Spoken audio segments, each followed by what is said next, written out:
After years of uncertainty in the DC cinematic universe, something unexpected just happened. James Gunn's Superman didn't just arrive in theaters, it soared past expectations and quietly made history.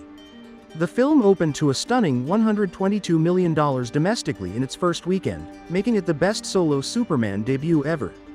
That's a milestone that even Henry Cavill's Man of Steel couldn't reach when it launched back in 2013. 12 years ago, Man of Steel debuted to a respectable $116 million. It was a hopeful reboot, but one that ended up carrying the weight of a cinematic universe that never quite found its footing. While it helped kick off the now-defunct DCEU, its legacy was mixed, divided between fans who loved its grounded take and critics who questioned its tone. Now, in 2025, James Gunn has taken a very different approach. With David Corenswet stepping into the role of Clark Kent, this new Superman didn't try to erase the past, it simply reimagined the future. Backed by a $225 million budget, the film delivered a refreshing mix of heroism, warmth, and classic storytelling. And audiences responded. The global opening weekend numbers reached $217 million, with $95 million coming from international markets. This isn't just about beating Man of Steel by a few million at the box office. It's about the signal this film sends, that the DC universe might finally be ready to start fresh and get it right. What makes this even more impressive is the context. The superhero genre has been struggling in recent years.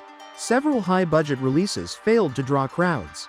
Reboots were met with skepticism, and fans questioned whether the golden era of capes and costumes was coming to a close. Yet despite the odds, Superman pulled through. There was controversy too. James Gunn's political commentary about Superman being an immigrant and a symbol of kindness sparked backlash in some circles.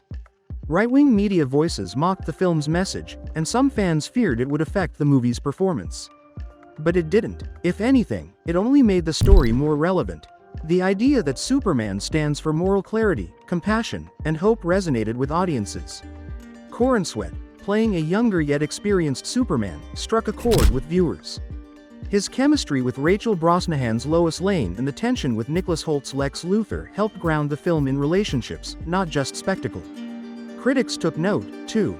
Rotten Tomatoes gave it an 83% critic score, and audience reviews climbed above 90%. The buzz is real. It's worth noting that Man of Steel still holds its ground when adjusted for inflation. Some fans argue that Snyder's take would have been closer to a $160 million domestic opening in today's terms. But the numbers aren't the only story. What sets this Superman apart is tone. It feels confident, self-aware, optimistic, but not naive.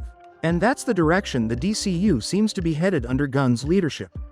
While this is only the beginning, Superman's success could be the boost Warner Bros. And DC Studios have long needed. It sets a hopeful tone for the upcoming slate, including The Brave and the Bold and Supergirl. If the audience continues to show up, and if the storytelling holds, we may be looking at the start of DC's first truly unified cinematic run. The pressure now shifts to Marvel's upcoming Fantastic Four reboot.